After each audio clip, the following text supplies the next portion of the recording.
Hi, everyone. This will be hopefully a relatively abbreviated lesson where we go over things like generative music and performativity that might be useful to you as you work on your final projects. Both of these, to a certain extent, we've already been doing in VCV Rack and even earlier with the MS-20s, but hopefully focusing on these things in particular will be useful to you as you work on your final. So for each of these topics, performativity and generative music, we're going to go over some basic techniques, look at some new modules we haven't looked at before that might be useful to you, and go over some example patches. So let's start with performativity and modular synthesis.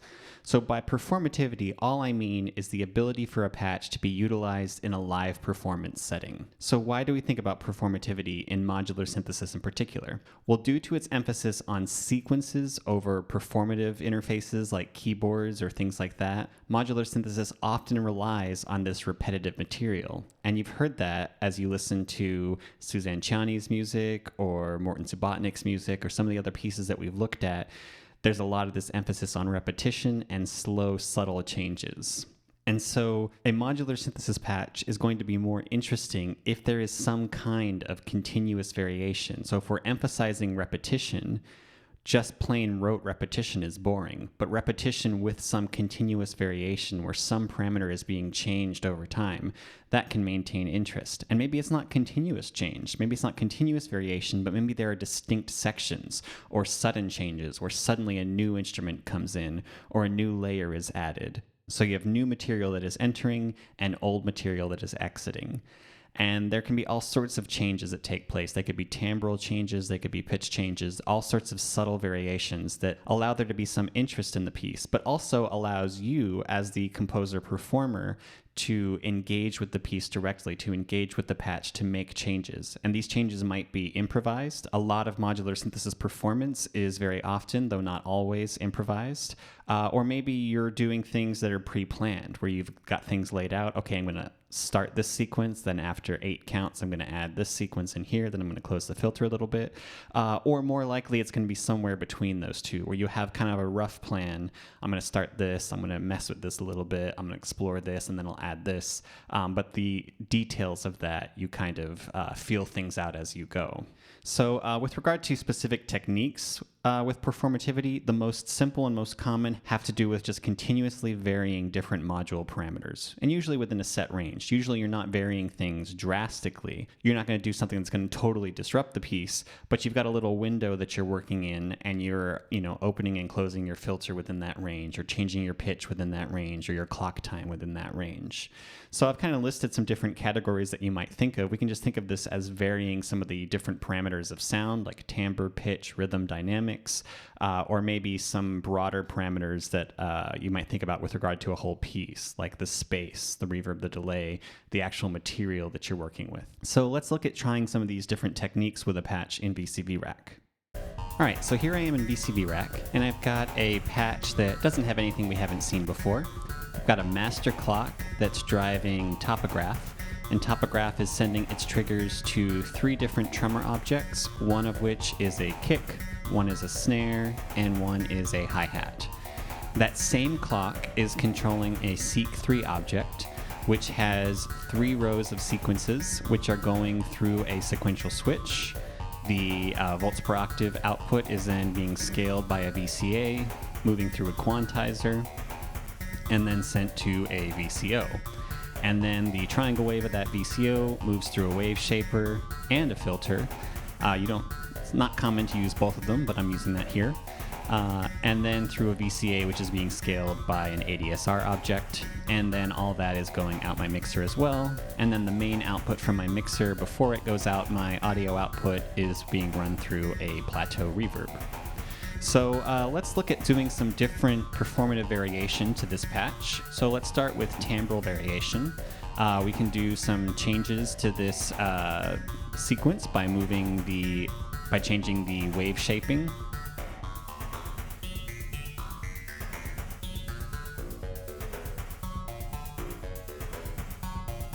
And also by changing the cutoff of the filter.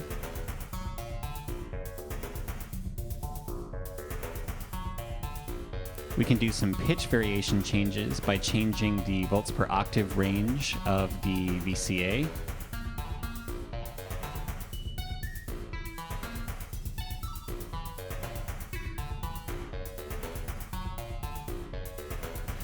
We can also change the octave on the VCO.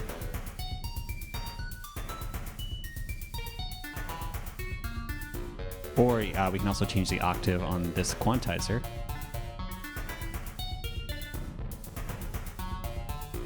We can also change individual steps of the sequencer. So there's this one high note in my sequence that we can alter as it cycles through.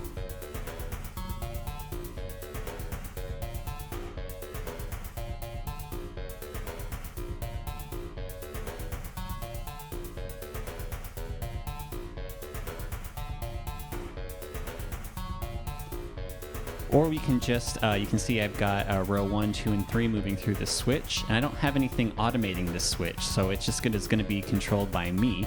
So I can just switch through these as I see fit.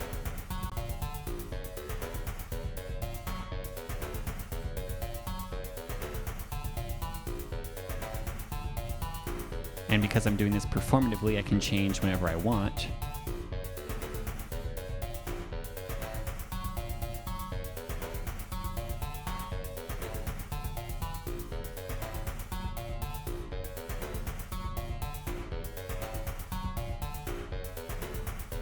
We can also do some rhythmic variation. We can start by changing the clock speed.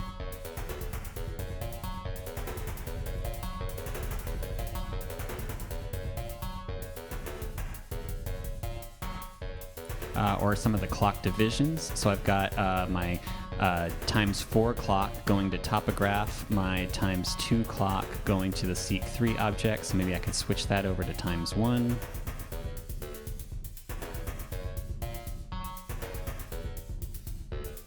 Or just move the dial, maybe get some septuplets, quintuplets.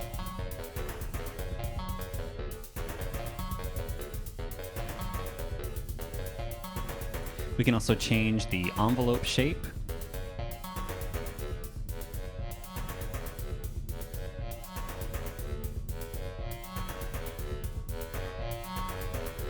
Or change some of the sequencer probabilities on topograph.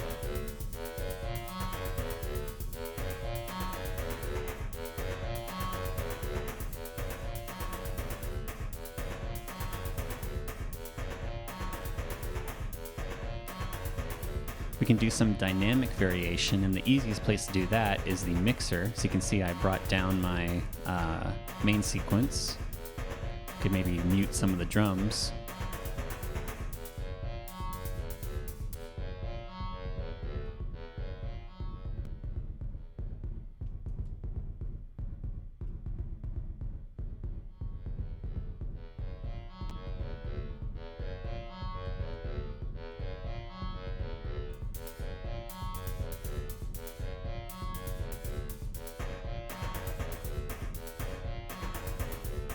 And we can also do spatial variation by changing the reverb. We don't have any delay, but we can do the reverb here. Get some dub reggae-esque effects by just cranking the reverb and then bringing it back down.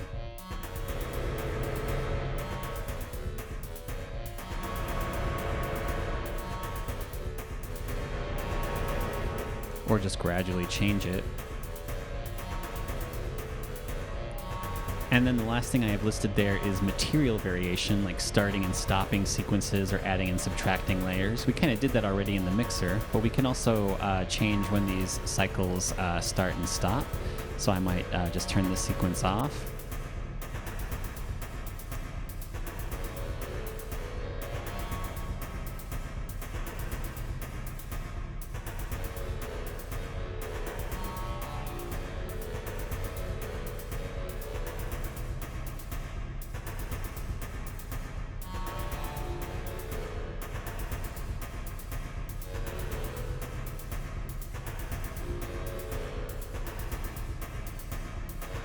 So that gives you some ideas of how you can kind of move through a patch, performatively changing things, and basically using just a patch that repeats itself over and over again, but moving through dynamically and kind of adjusting things to get some interesting results.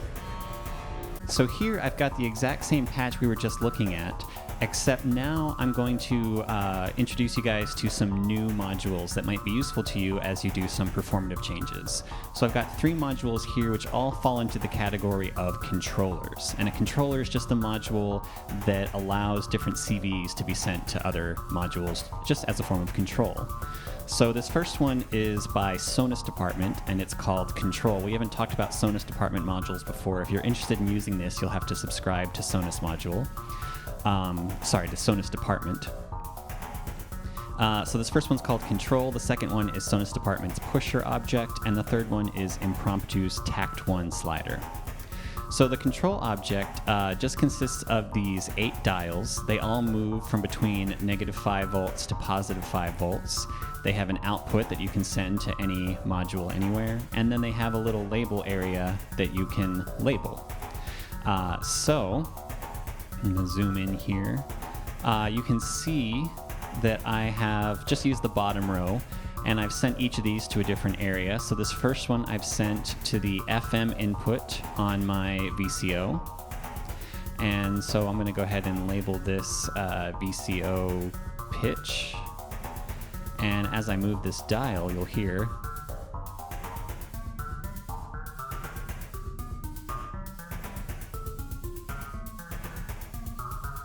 it changes the pitch of my VCO, moving it up and down.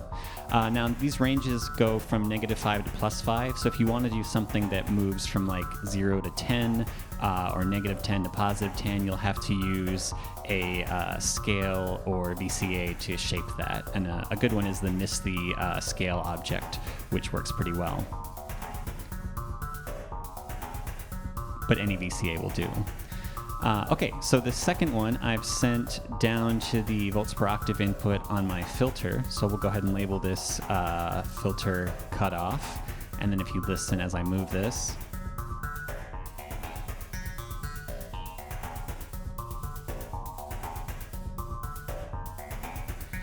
and then the third one is going to the tone of my snare drum. So we'll go ahead and call this snare tone.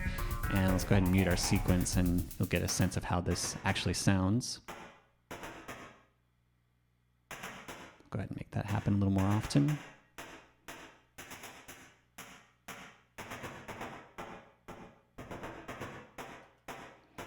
So bring the other instruments back in. And then this last one I have going into this Umix object, which is compiling some different other controllers, and I'm sending that all to the speed of my clock. And so as I bring this up, my clock gets faster, and down, my clock gets slower. We'll call this clock speed. So you might ask yourself, like, what's the point of doing this? We could do all this with the individual knobs, on the filter, the VCO, the clock, and yeah, you absolutely could. But if there was a few things that you wanted to work with a lot, and you wanted to use them frequently, performatively, and you wanted to have them all in one space rather than having to hunt around for them, a module like this is good for that. So you could kind of move quickly through things, shape things, and make those changes. So a similar object is Sonus Department's Pusher object, and this does the same thing, except it only sends the control voltage out when you hit the little button. So you can set the dial wherever you want. It's got the same range, -5 to +5. You set the dial where you want, and then when you hit the button, it'll send that voltage, and when you let go of the button, it stops sending that voltage. So to give you an example of this, I've set this second one here to 2 volts, and then I've set the output to the volts per octave input on my even VCO. So whenever I hit this button, it's going to add 2 volts to my volts per octave here, which is going to bring my pitch up 2 octaves since it's volts per octave. So whenever I hold this button down, the pitch will jump up 2 octaves.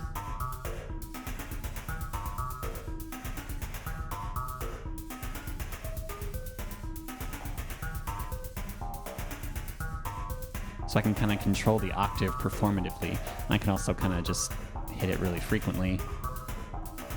Get all sorts of changes there. And I can move that to a different range if I wanted to. These bottom 2 I have set to -1 and +1. And I've sent both of them through this Umix object to my BPM clock. And the way the BPM clock works, 0 volts gives you 120 BPM, 1 is going to give you twice as much as that, so 240, and then -1 will give you half as much, so 60 BPM. So whereas up here, I had to kind of scale things and get them gradually faster and slower, here I can just make quick jumps.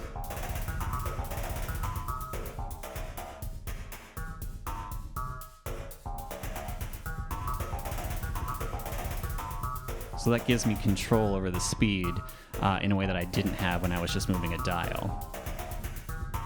The third object I'll show you here is called Tact1. This is by Impromptu. And it's kind of a combination of the two of these. It's a little slider that allows you to slide up and down 10 volts, just like the VCA module kind of, except we can send this to anything. In this case, it's going again to the speed of my clock. And so we can slide up and down. It's got a range of 10 volts, which is a lot in clock speed. So maybe I want to just do 1/10 of that. So I'm going to go to 0.1, and now it'll slide up to 1 volt. So now it went up to twice the speed, and I can kind of move through that range, scaling things up and down. And I can also set this to -0.1 if I wanted to move down to half speed. So now even though I'm going up, it's going down to half speed, and I can kind of scale anywhere in between there. Now so far that's not that much different from this control object. It's a slider instead of a dial, but it gives us the same kind of control. But what's cool about Tact1 is this rate knob. And what this rate knob will do is it will allow us to, instead of just clicking in there and having it jump, it'll allow us to scale things over time. So remember, this range moves from 0 to 10 volts. So this rate knob works by setting however many seconds per volt. So if I want this range, this movement from 0 to 10 to take 10 seconds, then I'm going to set that to 1 second per volt. And now when I click the top, rather than jumping, it's going to, over the course of 10 seconds, scale that voltage down according to a ramp. So I could, if you wanted things to slow down gradually and continuously, you could do that. Or if you wanted to open your filter really, really gradually, or change your sequence speed really, really gradually, you could do something like this. And if I go back down to 0, maybe I'll go to half a second per volt, so it'll be a little faster this time. It'll scale back up to 120. Continuously over 5 seconds. And it's got an exponential linear switch, so you can change the shape of that ramp over time. So those are 3 controller modules, which can be pretty useful. I'm going to show you one more, which has to do with MIDI continuous controllers. So a MIDI continuous controller is a MIDI message which is capable of transmitting a range of values, usually 0 to 127. And these are often controlled on a MIDI controller by knobs or sliders. And we can use continuous controllers to send volume data, panning data, control a filter, anything. So I'm going to add from my fundamental module a MIDI CC module. And so what this has is it's got 16 different MIDI continuous controllers and 16 outputs. And then I can connect these to anything in my patch, and then as I move the continuous controller on my external MIDI controller, it'll change something in the patch. So I'm going to set this to my MIDI controller, which is the SL Mark II. And it's got all these different controller numbers. Now, the controllers on my sequencer might not actually be controllers number 0, 1, 2, 3. So what I'm going to do is I'm just going to click on one of these and then move the knob on my controller, and it just listens and finds it and says, okay, now this first one's going to be 21. I'm going to move the second controller.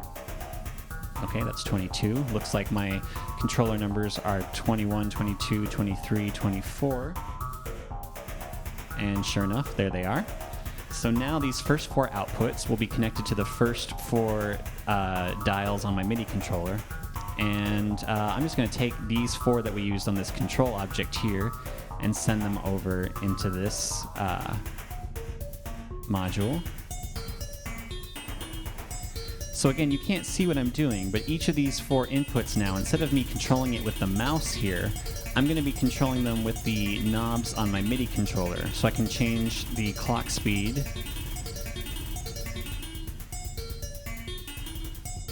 by moving a dial.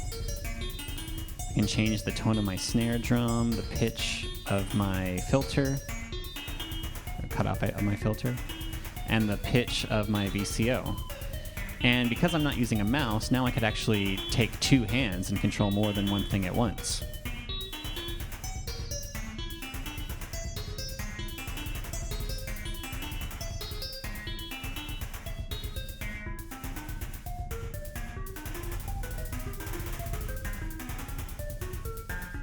So if you have a MIDI controller, this could be a useful tool to use.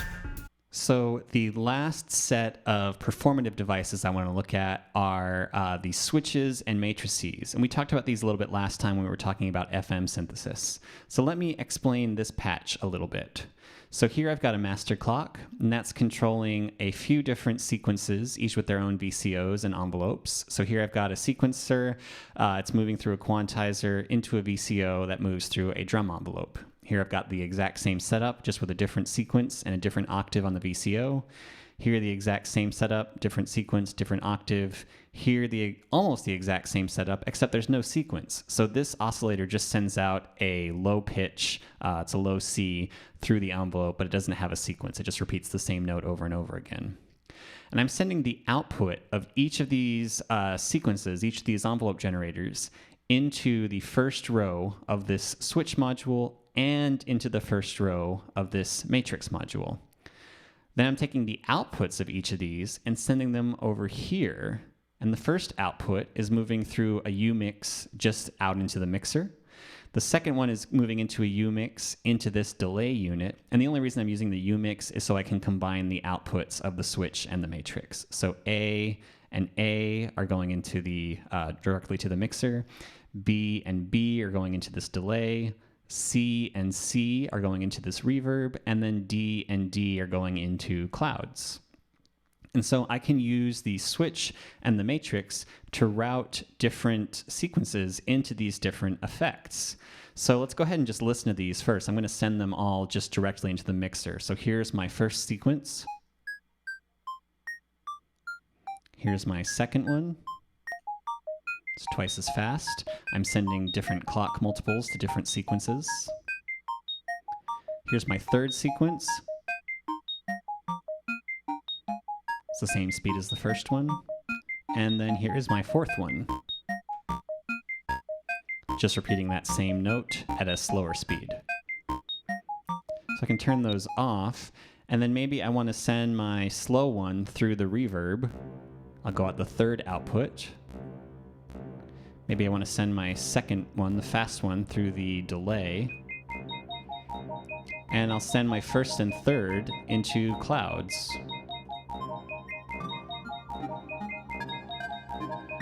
And maybe I'll also send them just right out the mixer. And so that's kind of an interesting setup, but I can also change how those things are routed. So maybe I'll stop the delay there and add the delay to the first sequence. Maybe I'll send the second one into clouds.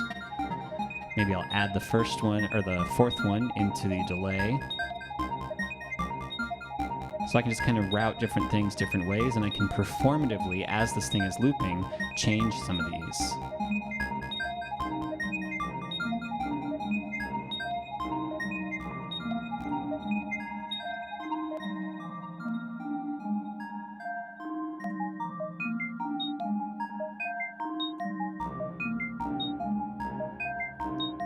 Now the switch has this inverting capability, which I've disabled just like I did when we were talking about FM. So then the matrix object is exactly the same, except instead of on-off switches, it's got little dials. So I can actually scale how much I want going into the delay, into the reverb, and things like that. So before I set this up, I'm going to go ahead and set my delay and reverb to be fully wet. So I don't hear any dry signal, because if I want dry signal, I can just send directly to the mixer. So I'm going to do that here. I'm going to send my dry first sequence, full volume, to the mixer, and then we'll add a little bit of reverb. And then maybe I'll add a lot of reverb on my low tone. and just a tiny bit of delay. Maybe a lot of delay on my fast sequence. And on my third one, I'm going to send a little bit to clouds, a little bit to the reverb, and a little bit right to the mixer. And so I can kind of scale things, and I could do a whole performance just controlling where things are routed and not even mess with their individual parameters on the actual modules because this allows so much variation on its own.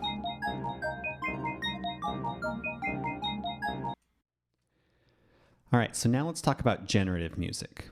So generative music is music that's created by a system, usually an electronic system like a modular synthesis setup, which produces constant variations in such a way that the music is ever-changing and always different. So generative music would be music that as you let the patch run, it's always changing, it's developing on its own, and you actually don't have to engage with it directly. You don't have to go in there and move knobs or start sequences or change the reverb or anything like that, because the patch kind of does that on its own. It's got some things built into it that will constantly vary the music. And not just constantly vary the music, but constantly vary the music in a way that it's always different. So you could just let the patch run, and every individual moment of the music is going to be unique. There won't ever be any pure repetition. There won't be any individual moment that's exactly the same as any other moment. So generative music is a term that was coined by Brian Eno, and he's written a lot of generative music, or maybe I should say written some generative music systems.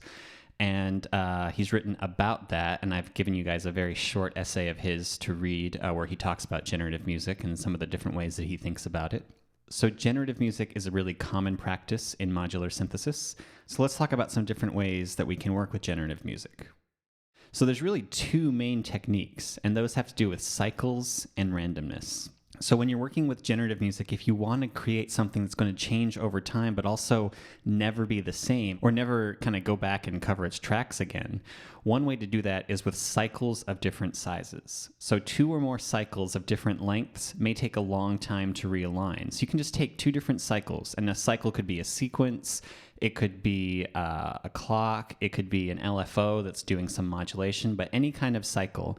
If there are 2 or more of those and they're different durations, then even if they start together, they might not realign together right away. Now, if you have 2 cycles and one is twice as fast as the other, then for every 1 repetition of the slow one, you'll get 2 repetitions of the fast one, and they're going to align pretty frequently, and that's kind of boring. But to use some of Brian Eno's examples, if you have 2 tape loops and one is 29 seconds and the other is 33 seconds, and you start them together, it will take 957 seconds. That is the least common multiple between the 2 numbers, 29 and 33, which in this case is just 29 times 33. That's 957 seconds before they'll actually come back and start again. And that's 16 minutes. So even though each tape is only about half a minute long, it'll take 16 minutes before they actually come around and realign with each other. Now, as you add more and more cycles, the time it's going to take them to realign is going to get greater and greater and greater, depending on their respective durations. So the other example Eno gives is that if you have 5 tape loops, and one is 19.7 minutes, another is 21.3 minutes, another is 23 minutes even, then 25.5 and 30.2 minutes, and you start them all together, it's going to take around 14 years of constant playback for those tapes to realign because they're all different. They're all kind of related to each other by different factors. So the ability for them to just realign at the beginning it's going to take a lot of repetition to get that. So cycles in modular synthesis, as I said, can be created by LFOs of different frequencies, usually pretty slow LFOs, although fast ones will work too, or clocks of different tempi, or sequencers of different tempi, which would usually be run by clocks of different tempi. So the other technique we can use is randomness. We've talked about this before. So a randomly generated signal is constantly changing, and therefore they're always different. So we can get randomness in modular synthesis by sample and hold, when we're sampling and holding noise, which is a random signal. Or there's other ways of getting random voltages. So we talked about random walk modules, Bernoulli gates, things like that. Anything that can generate some sort of randomness or probability. If you use it well, it'll create constant changes that never repeat and that are always different. And sample and hold is really interesting too, because since sample and hold can sample anything, it can sample noise, random voltages, or for repeating voltages like LFOs, sample and hold can be a really useful generative music tool with regard to both cycles and randomness. All right, so here we are in Rack, and I've got a generative patch happening right now. So this first part, I've got a clock, and that clock is controlling a grid sequencer. And my ×2 clock is going out and hitting the random button here. So we are randomly moving through this grid sequencer. So that gives us some random pitch movement. In addition, I've got a slower clock, a divided by 8 clock, which is going to randomize the gates. So for every 16 notes that we get in our sequencer, our gates are going to be randomized. And you can see that'll turn some gates on and some gates off in a random fashion. And then lastly, I've got a divided by 12 clock, which is going to randomly change the notes. So I've got a few different cycles here, a ×2, divided by 8, and divided by 12. These are all synced by this main master clock, so it's not like it's going to take them forever to realign, but it still gives us constant variation in our pitches and in the rhythm, since the gates are changing, of the sounds moving through our VCO and our envelope. So those sounds are played by the even VCO sine wave that moves through a wave shaper and an envelope, and then also a delay before it comes out our mixer, and then our mixer moves through a reverb as well. Now you can see I've got some control voltage happening on our wave shaper and on the attack and decay of our envelope. And if we follow those cables over here, you'll see we've got 2 LFOs, and they're both sine waves, but they're both very, very slow. The frequency of this one is 0.01 hertz, which means it will take 100 seconds, almost 2 minutes, for this LFO to complete its cycle. So I'm zoomed all the way out on my scope, and you can see it's still moving really, really slowly. This LFO, which is the one that's controlling the attack and decay time on my envelope, this one is moving at 0.0135 hertz, which means it's going to take 74 seconds for each cycle to complete. Now, a 100-second cycle and a 74-second cycle are going to take a long time to realign. It's actually going to take about 3,700 seconds, or about 62 minutes, for these cycles to realign. So even though they're only adding subtle shaping to the wave shaping and the envelope, they're doing so in such a way that we're never going to get the same sound again over the course of 62 minutes. It'll take 62 minutes for us to get the same pairing of sounds together. That, paired with the randomness in this grid sequencer, gives us something that's totally generative, that's never going to repeat perfectly at any given moment. There's a second part of this patch I've got down here, where I've got 2 sequencers. These are both being driven by the slow clock, the divided by 8 clock. They're producing regular voltages, so there's nothing random happening here. These are both going out into a quantizer and then into a merge object, so they're being merged into a polyphonic channel, which is then sent to this VCO. That VCO moves through a VCF and then through an amplifier and ADSR. So far there's nothing random at all, or nothing even being scaled. However, we can see these 2 modulation signals here, and if we follow those over here, we've got a walk module doing some Brownian movement, some Brownian random walks. And I've got the X output being sent to the waveform of this VCO, and I've got the Y-axis moving out to change the frequency of the filter cutoff. And so this is totally random, so it's moving through in this random walk cycle, and so this is going to always be changing.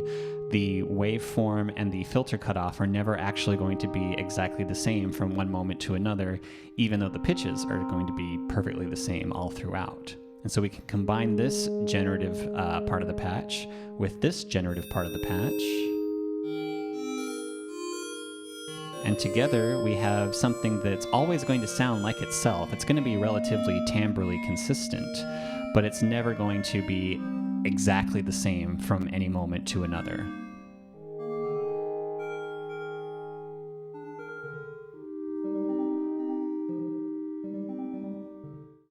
So there are some new modules I thought I'd introduce you to that can be useful with regard to generative music. The first is a group of 6 LFOs from Wikwid. Wikwid is a new manufacturer we haven't talked about before, so if you're interested in using these, you'd have to subscribe to Wikwid. Wikwid has this set of chaotic LFOs, and this is a series of really small LFO modules that all use strange attractors to generate quasi-random LFOs. So a strange attractor is in the mathematical fields that study dynamic systems, like weather systems or the way that fluid particles move. An attractor is a set of numerical values toward which a system tends to evolve. So very often, like meteorologists will study climate systems and the way that air moves through jet streams and the tendency that the jet streams is going to move into one place or the other. All this is based around systems called attractors, and strange attractors are attractors that are particularly chaotic and unpredictable. So Wikwid's chaotic LFOs, they all seem to orbit certain points, but they never actually repeat. They never go through perfect repetitions. They're always a little chaotic. And each of these modules has adjustable speed, shape, and scale knobs. The scale knobs are going to change the range of the LFO, the voltage range. Speed has to do with how quickly it cycles. It's not really a frequency, since we can't say that it's a frequency because frequency implies repetition. We're going through the same cycle over and over again. Here we're not, so it's just changing the speed that we move through these different attractors. And then each has 3 outputs labeled X, Y, and Z, which will output different values based around the same attractor.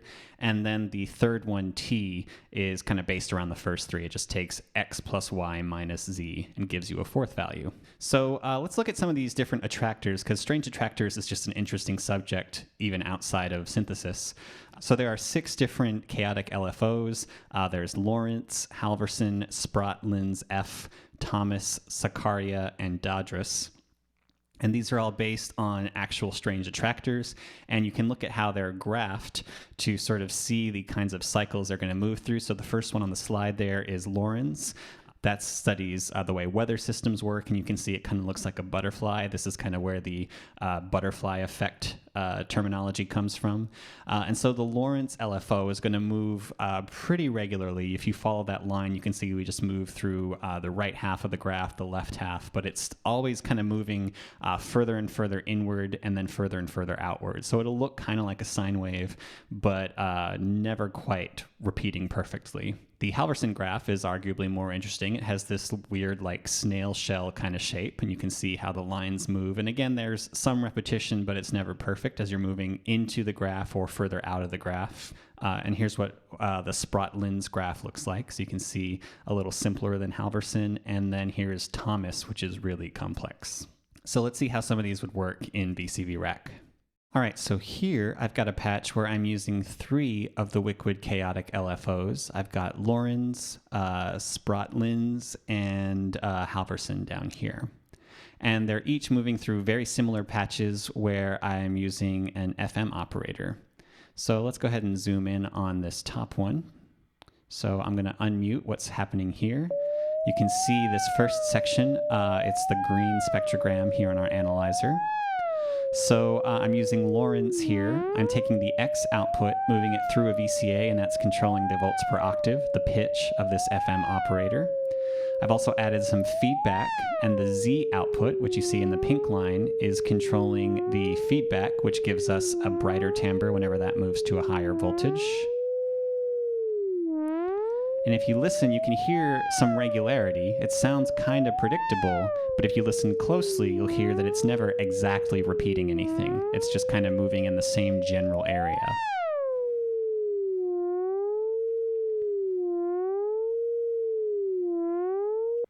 All right, let's compare that with the second operator. I'm using Sprott-Linz, and I'm taking that first patch and I'm sending that down to be in the FM input on the second patch.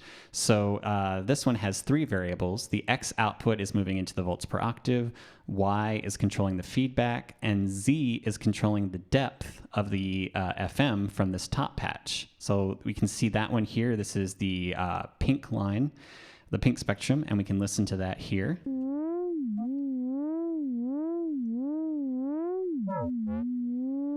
So the blue line is the pitch, and Z The pink line is controlling the depth of the feedback from this top patch.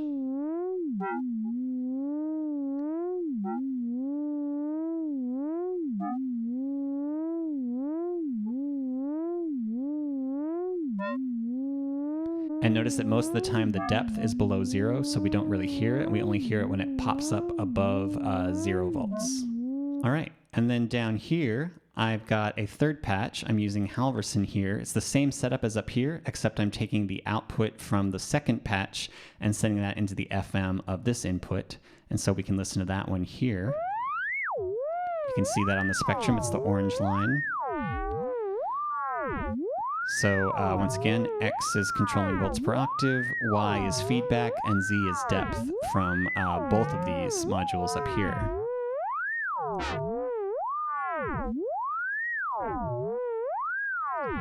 And we can listen to all three of these together if we want.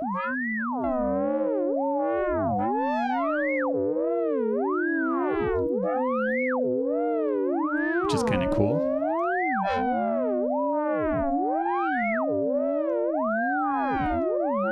And if we just listen to the bottom one, you can hear that there's a lot happening there. But we can also get something that's a little bit more organized sounding. I'm going to take that output and run it through a drum envelope. And for the gate, I'm going to use a clock, but I'm going to take 3 different clock outputs and sum them together in a UMix object. So I'm taking the ×2 clock divided by 3 and then the 2/5 clock. And these are all based on different prime numbers. So they're not going to align very well, and we're going to get some interesting rhythms here. So let me unmute this.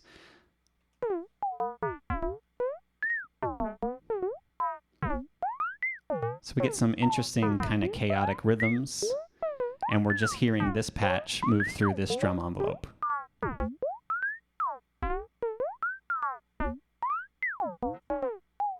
So that sounds kind of cool. All right, so I thought we'd end by talking about a couple Geodesics modules. So Geodesics is a manufacturer that makes some really great modules that are really useful for generative music. They have a little bit of a learning curve because in order to make things look super cool, they don't have things labeled very well. But once you find your way around them, they're pretty easy to use, and they're also really useful. So I'm just going to show you guys 2, Brains and Fate, but I'll post a link to some tutorials for some of the others on Blackboard. So this first one, Brains, is effectively a sample and hold unit, but it's got a lot of different options and a lot of sample and hold outputs. So you'll notice that it's got 2 halves, and these 2 halves do effectively the same thing with very, very slight differences. If you look around the outside of the circle, you'll see some modules that have different colored dotted lines on them. And these are effectively noise sources. So we can take the pink ones and send them to our mixer here. And this produces pink noise. The red one's going to produce red noise. Blue is blue noise. And white noise. So those are effectively just noise generators. However, this can function as a sample and hold using these different noise sources. So I'm going to go over here, and if we send a trigger into this center input, that's going to act as a clock for our sample and hold. And then these 7 modules on the outside of our circle will output different sample and hold voltages.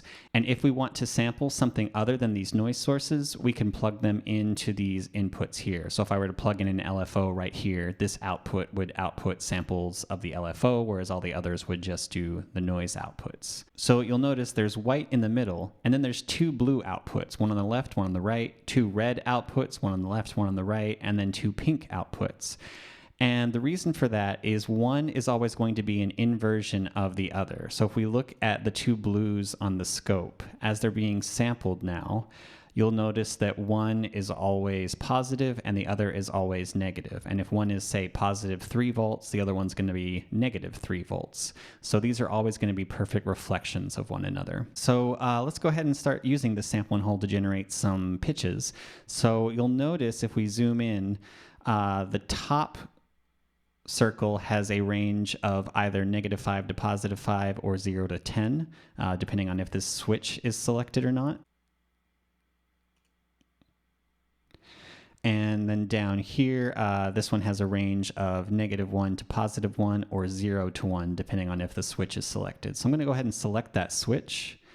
And then we're going to use these bottom ones and send them into a merge object, a polyphonic object, that'll send that to a VCO that moves through a filter and an envelope. So let's go ahead and take our white noise and send that in. We'll go ahead and unmute that over here.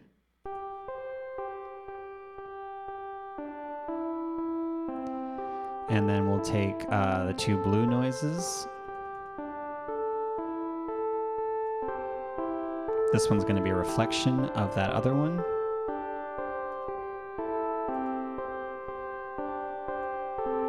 And then the two red noises.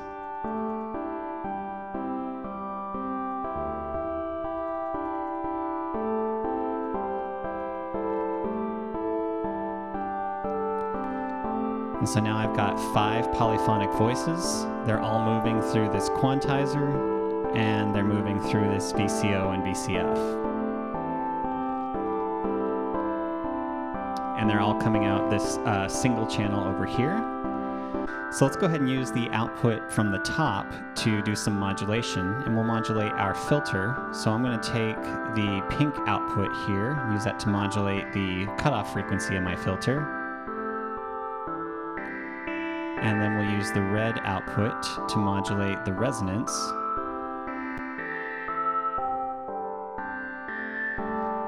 And then we could maybe modulate the volume of our sound. So I'm going to do that with another VCA. So we'll move through this VCA before we go into our mixer.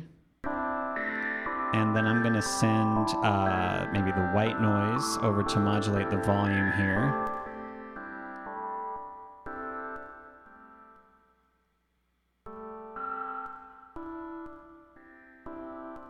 And that sounds kind of weird, actually. That's not really sounding very useful.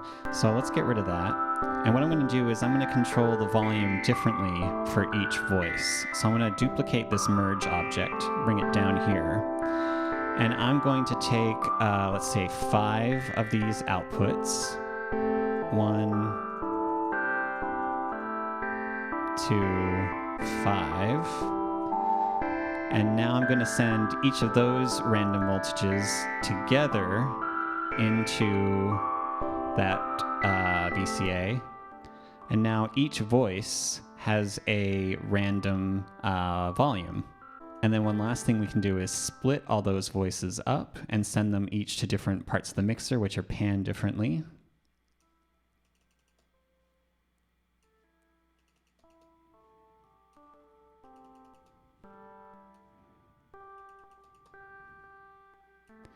Now you notice all these voltages are pretty low because I'm using that -5 to +5 range.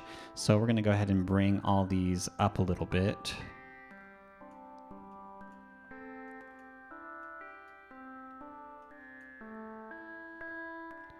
So a lot of them are getting muted, but that's okay. And then maybe we'll just make the reverb a little louder.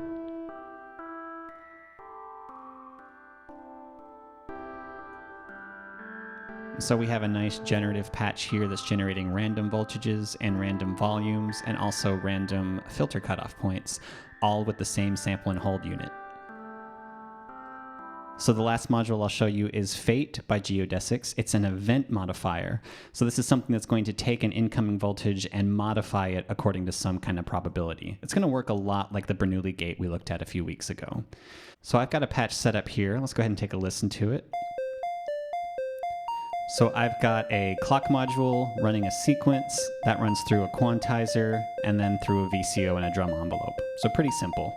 What I'm going to do is I'm going to take Fate right here, and what we're going to do is send the sequencer voltage into Fate, into this event input. And then we're going to take the output, which is one of these big circled outputs up here, and send that into our quantizer. And right now everything just sounds the same. But then we're going to send a trigger into this trigger input. And now whenever that And now whenever Fate gets a trigger input, it's going to randomly add voltage to our sequence. And so there's two ways that we need to set that. First, we need to set the probability knob. They call it free will. So we'll bring that up a little bit. And we're still not hearing anything because down here we need to use our depth knob. And if we move this depth knob clockwise, it'll add bipolar voltage. So it'll add positive and negative voltage. And if we move this into the counterclockwise range, it'll only add positive voltage. So let's go to the bipolar range.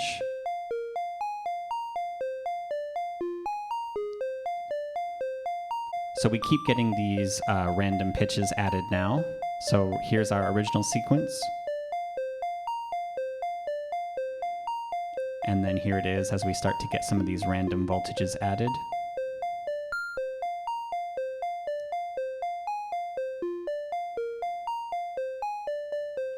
If we can go all the way to the right, it's going to be just totally random.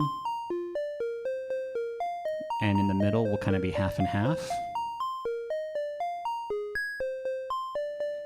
So this can be an interesting way to generate random or quasi-random sequences, is by using Fate to just kind of randomly add voltage here and there. So now I'll show you a second way to use it. And by the way, both Brains and Fate have a lot more functionality that I'm getting into today. So there's a lot more you can do with both of these modules. They're really, really powerful and have a lot of options. But let me just show you one more quick way of using Fate. So I'm going to this time put it after my quantizer.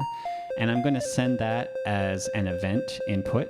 And then I'm going to take the output and send that into my oscillator. Then I'm going to double the voltage coming from my sequencer, put it into the second input on this quantizer, and I'm going to move this one an octave up and this one an octave down. And then I'm going to take that output and add that as a second event. And so now when we send a trigger into Fate, if we increase this probability, what we're going to be doing is switching between these two events. And since they're the same sequence, just one is 2 octaves higher, we're effectively just switching between the low sequence and the high version of the sequence, the low and the high octave.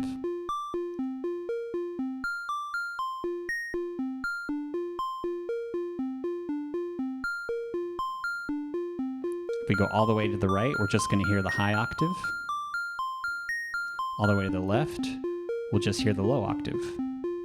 And then in the middle, we'll hear a little bit of both. Now you might be thinking this is basically like what the Bernoulli gate did. And you would be right, except if you look closely at the Bernoulli gate, you can see that the Bernoulli gate had one input and then 2 outputs. And what we're doing up here is the opposite. We've got 2 inputs and 1 output. So it's using it a little bit differently. All right, so we'll wrap up there. Today we talked about performativity and generative music. For both of these, we looked at different techniques. With performativity, we looked at some new modules, such as some controllers, the MIDI CC, and then the matrices and switches. And then we looked at some example patches. With regard to generative music, we talked about some different techniques, for instance, using cycles of different size and using randomness. Then we looked at some new modules, including the Wickwood Chaotic LFOs, the Geodesics Brains module, and Geodesics Fate, and then saw those in some example patches as well. So I'll post these notes as well as the example patches online for you guys to take a look at, and I'll look forward to seeing your final projects.